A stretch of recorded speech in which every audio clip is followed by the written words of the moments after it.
Welcome friends. कल हमने depreciation को एक आम भाषा जनरल भाषा में समझा था। आज हम उसी को अकाउंट्स की भाषा में, फाइनेंस की भाषा में समझेंगे कि ये लगाया क्यों जाता है। यदि आपने कल का वीडियो नहीं देखा है तो आप डिस्क्रिप्शन में दी गई लिंक पर जाकर देख सकते हैं। चालू करते हैं हम आज का वीडियो। सपोज़ आपने बाइक खरीदी 80,000 की। एजेंसी वाले ने बोला इसका एवरेज 80 का दे, अभी एवरेज 80 का है, ठीक है। बाइक 1 साल पुरानी हो गई, इसका एवरेज हो गया 70 का हो गया। 1 साल बाद जब आप बाइक बेचेंगे तो आपको 80,000 नहीं मिलेंगे, इसकी वैल्यू जो है वो कम हो जाएगी। 1 साल और बीता, 2 साल हो गए, अब इसका एवरेज हो गया 65 का हो गया, और जो वैल्यू थी और कम हो गई 60,000। ये जो वैल्यू कम हो रही है ये आप समझते हैं क्यों हो रही है? तो जैसे बाइक पुरानी होती है इसके पार्ट्स जो हैं वो रफ़ होने लगते हैं, थोड़ी थोड़ी ख़राब होने लगते हैं, इसको बोला जाता है। इसके कारण इसकी जो वैल्यू है वो कम होती जाती है। अब होता क्या है कि जब आप ये जो वैल्यू कम होती है ना, इन दोनों के बीच का जो डिफरेंस होता है, जो वैल्यू, इसी को बोला जाता है डेप्रिसिएशन। ये जो वैल्यू कम होती है यही है डेप्रिसिएशन है, और कुछ नहीं, इसी को डेप्रिसिएशन बोला जाता है।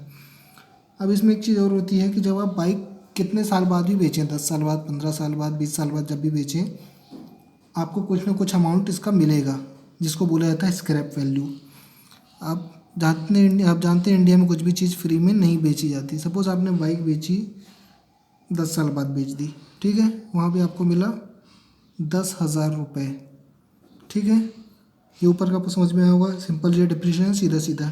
इसका ऐसा भी बोल सकते हैं कि जो आपकी परचेज़ वैल्यू है, स्क्रैप वैल्यू मान लो आपको बेचने पे कुछ नहीं मिलता, वो ज़ीरो हो गया, और ये इसकी लाइफ 10 साल बोल दी एजेंसी वाले ने, या हमने एस्टिमेट किया कि 10 साल चलेगी।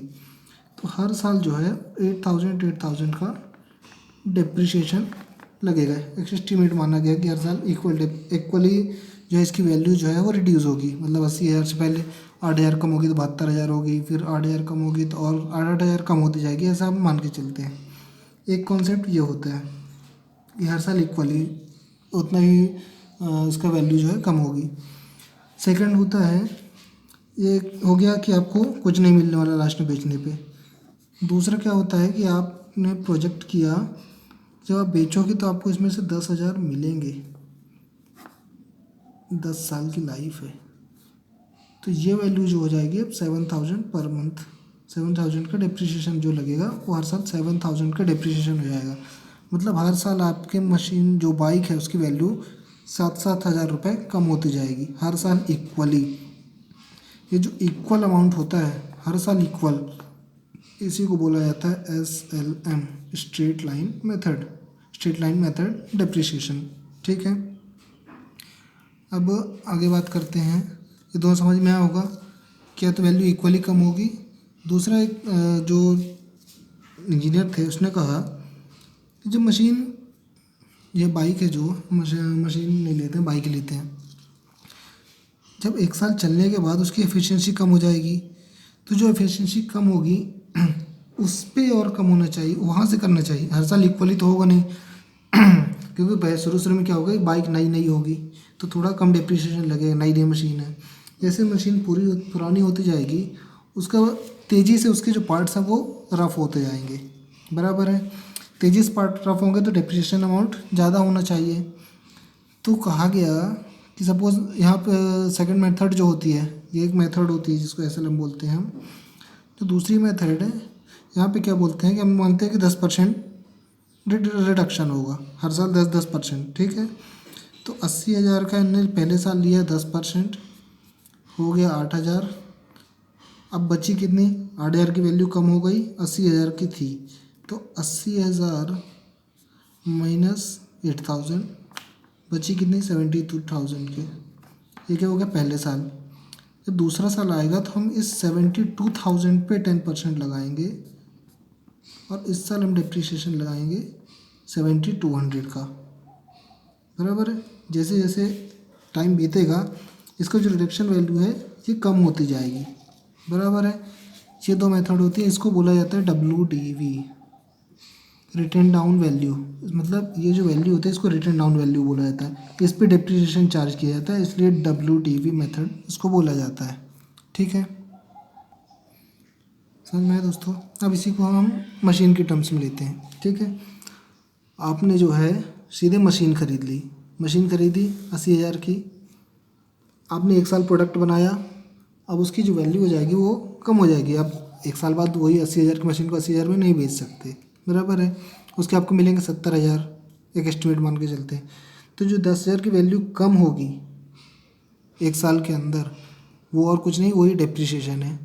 ये एक्चुअली डेप्रिसिएशन एक रीज़न और होता है, पार्ट्स जो ख़राब होते हैं वो, दूसरा नई टेक्नोलॉजी आने के कारण डेप्रिसिएशन इनमें डेप्रिसिएशन लगाया जाता है कि जब पुरानी जितनी मशीन होती जाएगी उनकी वैल्यू कम होती जाएगी। एक सिंपल कॉन्सेप्ट होता है कि आप हर साल इक्वल इक्वल करते जाओ सिंपल यूज़फुल लाइफ के साथ। स्क्रैप वैल्यू मतलब आप मान के चलो कि आपको एट द एंड जब बेचोगे 10 साल बाद तो आपको कुछ नहीं मिलने वाला। तो एक सिंपल ये हो गया। दूसरा होता है इसी में, ये दोनों मेथड SLM ही कहलाती हैं, फ़र्क केवल इस वैल्यू का होता है, ठीक है। डेप्रिसिएशन दोनों में इक्वल है, फ़र्क क्यों है? क्योंकि स्क्रैप वैल्यू क्योंकि देखो कोई भी चीज़ आप बेचोगे पुरानी चीज़ तो आपको कुछ ना कुछ वैल्यू मिलता है। इवन आप पुरानी बुक्स बेचते हो तो उसमें भी आपको 5 रुपये पर किलो बुक्स न्यूज़पेपर जो भी है उसका मिलता है। सिंपल वही चीज़ यहाँ पे आप मशीन बेचोगे जब तो आपको 10,000 मिलेंगे। वो जो 10,000 मिलेंगे वो रिड्यूस कर देते हैं हम, क्योंकि इतना हमारे पास तो कैश आएगा। नेट मतलब नेट खर्चा तो आपका 70,000 ही होगा। 80,000 में से आपको 10,000 लास्ट में मिल जाएंगे तो 70,000 ही होगा। तो हर साल हम क्या करते हैं, 70,000 को 10 साल में बांट देते हैं। 7,000 हर साल हम क्या करते हैं, डिप्रिसिएशन में डालते जाएंगे, ठीक है। दूसरा मेथड क्या लाया गया कि बोला गया कि जरूर हर साल इक्वल कभी डिप्रिसिएशन नहीं लगेगा, क्योंकि जो मशीन जितनी पुरानी होती जाएगी उसका डिप्रिसिएशन अमाउंट चेंज होगा, बराबर है। क्योंकि वैल्यू कम होगी तो इस पर डिप्रिसिएशन कम होता जाएगा। तो इसके लिए मेथड लाई गई WDV मेथड। WDV मेथड लाने का लॉजिक क्या था, इसमें बोला गया कि हम क्या करेंगे, हम इक्वल अमाउंट नहीं लगाएंगे, केवल परसेंटेज फिक्स कर देंगे कि जो वैल्यू है, जो परचेज वैल्यू है उस पर 10% लगाएंगे पहले साल तो वही वैल्यू अवेलेबल है। सेकेंड ईयर हम क्या करेंगे, जो परचेज वैल्यू है उसमें से जो डिप्रिसिएशन लगा चुके हैं उसका जो वैल्यू बची है, ये जो वैल्यू बचती है इसको WDV बोला जाता है, रिटर्न डाउन वैल्यू, ठीक है। इस वैल्यू पे हम 10% डिप्रिसिएशन लगाएंगे। अब थर्ड ईयर क्या होगा,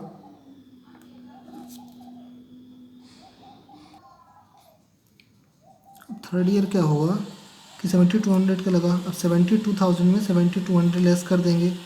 जब 72,000 में 7200 लेस कर देंगे, ठीक है, तो जो अमाउंट बचेगा उस बैलेंस अमाउंट पे हम 10% डेप्रिसिएशन लगाएंगे।